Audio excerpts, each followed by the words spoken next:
네, 마태복음 16장의 말씀을 통해서 예수님은 제 아들과 함께 빌립보 가이사랴를 출발하여 예루살렘까지 이어지는 긴 여정을 시작하시는데요. 오늘 서론을 말씀드리면 이 단락에서 드러내는 주제는 두 가지입니다. 첫 번째는 제자도이고요. 두 번째는 기독론입니다. 예수님은 빌립보 가이사랴 지방에 이르러 제 아들에게 사람이 인자를 어떻게 생각하고 있는지를 질문하십니다. 그래서 베드로는 아주 유명한 신앙 고백을 하고 있는데요. 무엇입니까? 주는 그리스도시요 살아계신 하나님의 아들이시니이다. 이렇게 고백합니다.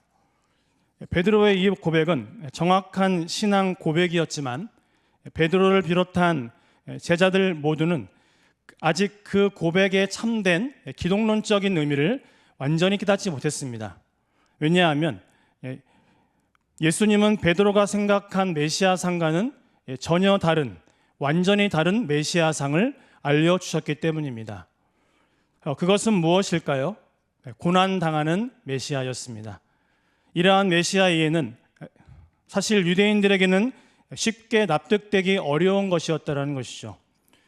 왜냐하면 선지자들이 외쳤던 그 종말론적인 외침은 메시아가 하나님의 대리자로서 마지막 때에 하나님의 심판과 또 신원을 이 땅에 가져오는 자였기 때문이었습니다. 그렇게 예수님은 오늘 제자들에게 주님께서 가시는 길, 이 길이 십자가의 길임을 분명히 가르치실 뿐만 아니라 또 제자의 길도 역시 십자가의 길이어야 함을 우리에게 말씀하고 계시는데요.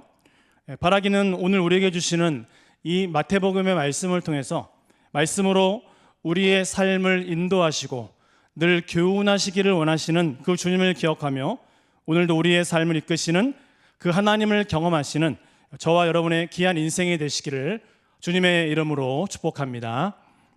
우리 마태복음 16장 13절과 14절까지의 말씀을 우리 다 같이 읽도록 하겠습니다. 예수께서 빌립보 가이사랴 지방에 이르러 제자들에게 물어 이르시되 더러는 세례 요한, 더러는 엘리야, 어떤 이는 예레미야나 선지자 중에 하나라 하나이다. 아멘. 사랑하는 성도님들, 교회는 주님의 십자가의 고난과 그 부활을 일술과 우리의 삶으로서 증언하는 제자들의 공동체를 의미하고 있는데요. 오늘 13절부터 20절까지의 말씀을 보면 신앙 고백위에 세워지는 교회에 관하여 이야기하고 있습니다. 13절에 등장하고 있는 지방의 이름은 무엇입니까? 빌립보 가이사랴입니다.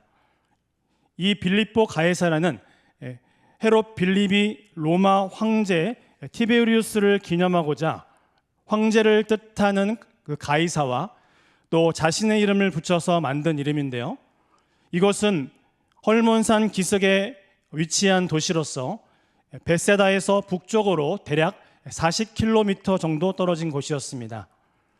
그리스와 로마 문화의 영향이 어디에나 있었고 또 이교 신전과 우상들이 넘쳐나는 곳이었습니다. 예수님은 오늘 이 빌립보 가이사랴 지방에 이르러서 사람들이 인자, 즉 예수님을 어떤 사람으로 생각하고 있는지를 제자들에게 묻고 계시는데요. 이에 제자들은 14절을 통해서 더러는 세례 요한, 더러는 엘리야, 어떤 이는 예레미야나 또 선지자 중에 하나이다, 하나라 하나이다라고 대답하고 있습니다. 이제 예수님께서는 또한 제자들에게 물으십니다. 너희는 나를 누구라 하느냐? 이것은 다른 사람의 고백이 아니라 우리의 신앙 고백이 중요하다는 사실을 분명히 말씀해 주고 있는데요. 16절을 보시면 시몬 베드로가 대답합니다. 아까 다 같이 외우시는 것 같아서 같이 한번 저를 쳐다보면서 하겠습니다. 저를 보세요. 시작. 주는 그리스도시요 살아계신 하나님의 아들이시니이다. 한 번만 더 할까요? 주는 그리스도시요 살아계신 하나님의 아들이시니이다. 아멘. 많이 외우셨죠? 이렇게 밑줄을 보고 하시면은 잘 못 외우시고요. 그냥 앞을 보고 한번 따라 하시면 같이 외울 수 있습니다. 그래서 이것을 제가 헬라어로 한번 찾아봤는데, 헬라어로 하면 이렇습니다. 호 크리스토스, 호 휘오스, 투 데우, 투 존토스. 해석은 이렇습니다. 예수님은 나의 주인이시며 그리스도 메시아이십니다. 그리고 살아계신 하나님의 아들이 되십니다. 베드로는 지금 예수님을 하나님으로 고백하고 있고요. 또한 약속되었고 오랫동안 기다려온 메시아라고 지금 고백을 하고 있다는 것입니다. 사랑하는 성도님들, 이 고백이 저와 여러분의 날마다의 고백이 되시기를 바랍니다. 주님은 그리스도시고 살아계신 하나님의 아들이십니다. 그 하나님께서 우리의 인생을 여기까지 인도하셨기 때문에 앞으로도 우리의 인생을 아름답게 인도하실 줄 믿습니다. 이러한 고백을 하나님께 올려드리는 것이죠. 또한 마가복음에서는 베드로가 주는 그리스도신이다라고 고백하고 있는데요. 예수님은 자신을 하나님의 아들, 살아계신 하나님의 아들, 그리고 그리스도로 고백하는 그 믿음을 위해서 교회를 세우시겠다라고 말씀하고 있습니다. 예수님을 이 땅에 오신 그리스도, 하나님의 아들이라고 고백하는 자가 에클레시아 교회라는 것입니다. 우리가 교회 예배당에 우리가 들어올 때에 우리 대청교회라고 써 있죠. 그 옆에 뭐라고 써 있습니까? 예배당이라 써 있습니다. 대청교회는 예배당입니다.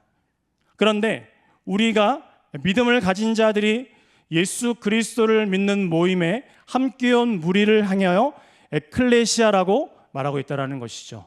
에클레시아 교회라는 것입니다. 제가 교회이고 여러분이 교회이고 우리가 교회라는 것입니다. 그래서 이 믿음을 가진 사람들이 함께 예배하고 함께 웃고 함께 울며 오늘도 함께 지어져가는 공동체가 교회인 줄 믿으시기 바랍니다.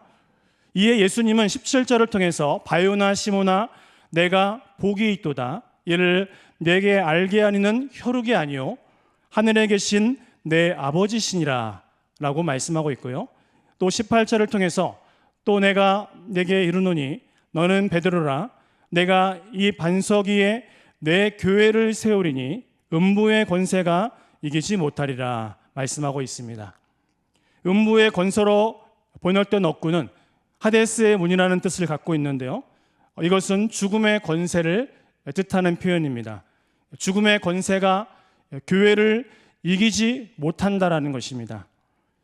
그래서 이것은 베드로의 신앙 고백 위에 세워진 교회의 영원성을 강조한 표현으로 우리는 이해할 수 있는데요. 20절을 보면 이에 제 아들에게 경고하사 자기가 그리스도인 것을 아무에게도 이르지 말라 하시니라 이렇게 말씀하고 있습니다. 우리는 오늘 이 말씀들을 통해 깨달아하는데요. 그것은 우리의 믿음의 고백이 우리의 신앙 고백은 하나님이 이 땅에 교회를 세우시게 하는 통로가 되었다라는 것입니다. 우리의 신앙 고백이 무엇입니까? 예수님을 나의 주인으로 모시는 것이죠.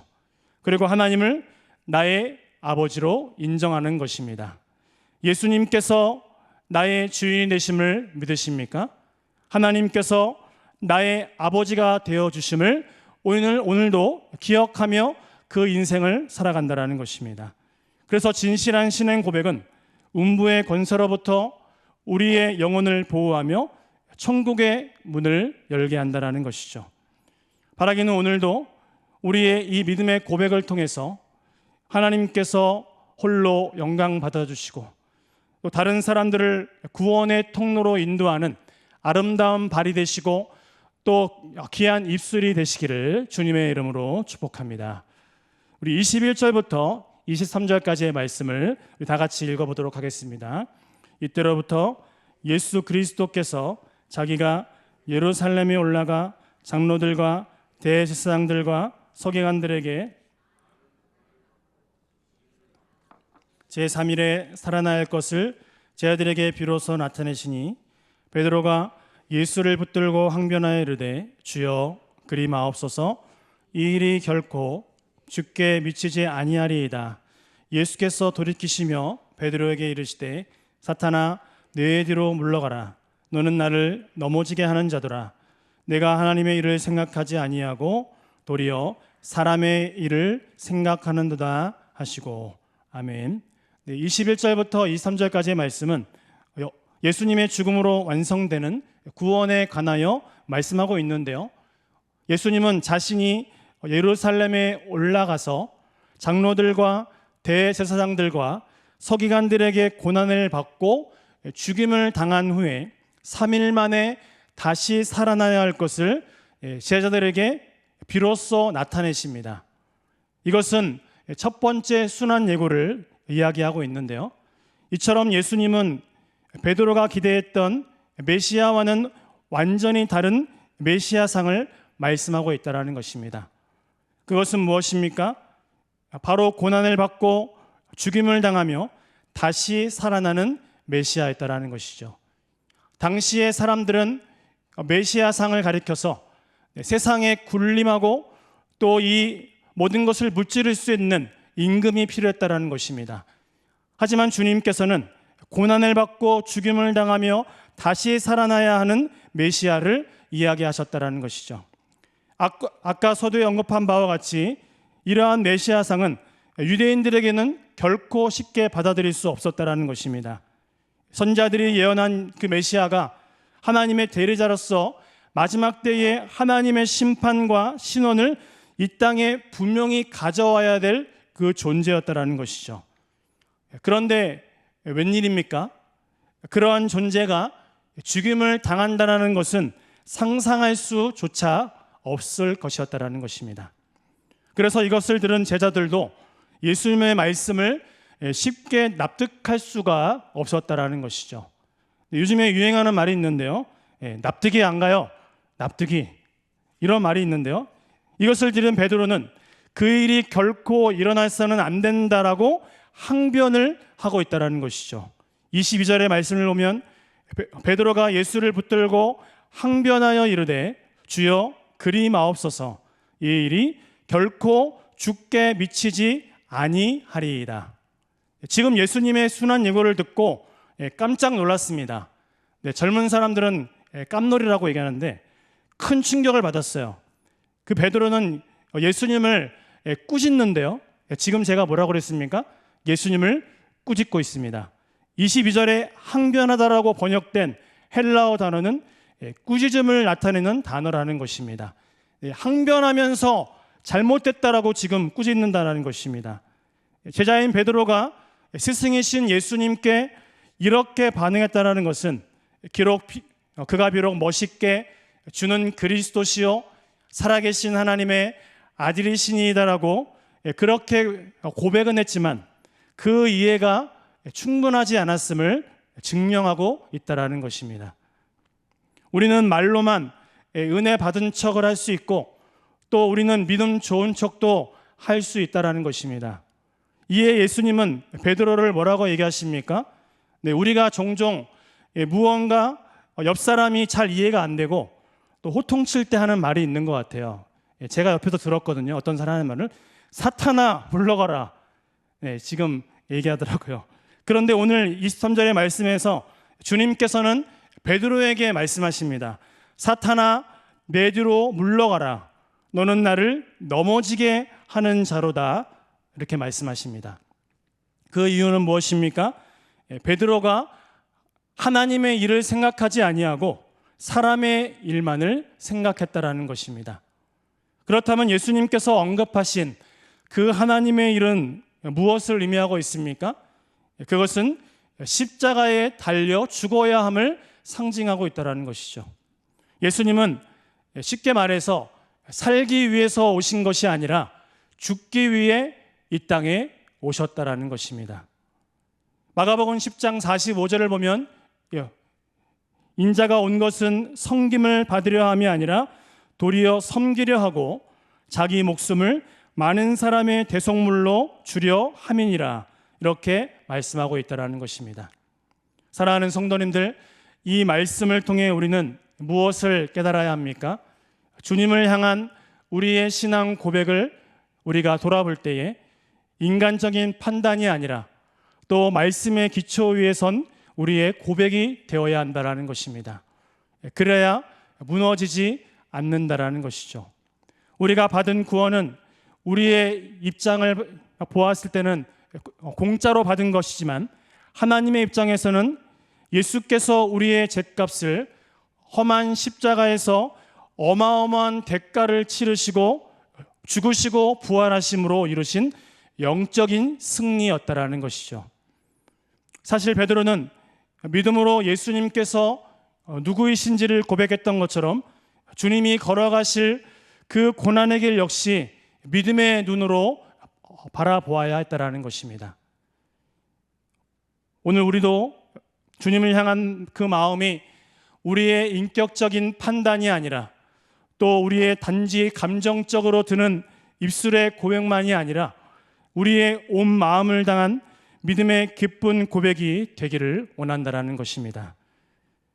주님은 오늘 우리의 인생이 하나님의 뜻을 영적인 그 관점에서 이해하고 또 받아들이며 또 동참하기를 원하신다라는 것입니다.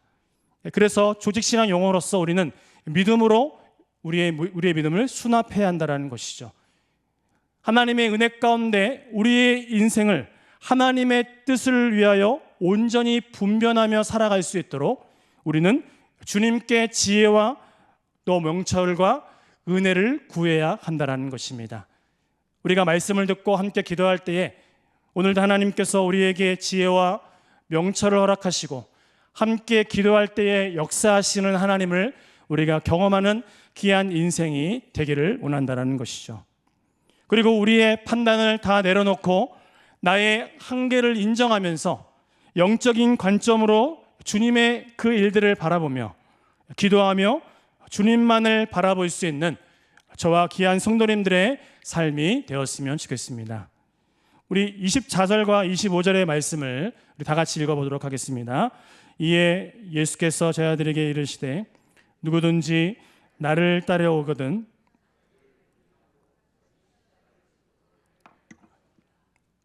누구든지 제 목숨을 구원하고자 하면 잃을 것이요 누구든지 나를 위하여 제 목숨을 잃으면 찾으리라.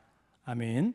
24절부터 28절의 말씀은 자기를 부인하고 주님을 따라가야 함을 말씀하고 있는데요. 예수님을 온전히 따르기 위해서 자기 부인과 또 자기 십자가를 져야 한다라고 말씀하셨습니다. 이 말씀의 의미는 무엇일까요? 우리가 주님을 따라가야 한다라는 것입니다.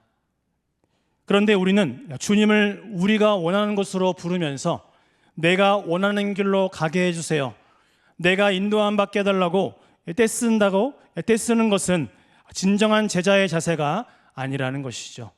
기도할 때 하나님의 나라가 임하게 하시고 하나님의 영광이 이르기를 원한다라고 기도해야 되는데, 하나님, 제가 이러한 꿈이 있습니다, 이러한 기도 제목이 있습니다, 하나님의 때와 방법으로 이루어 달라고, 마치 내가 이 모든 것을 결정해 놓고 하나님께 오늘 통보하듯이 기도할 때가 참으로 많았다라는 것입니다.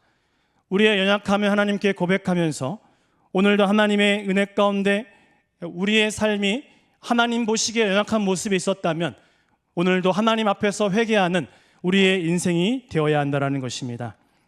예수님이 자기를 부인하고 십자가를 지셨듯이 제자의 삶, 부르심도 마땅히 그렇게 해야 한다는 것이죠.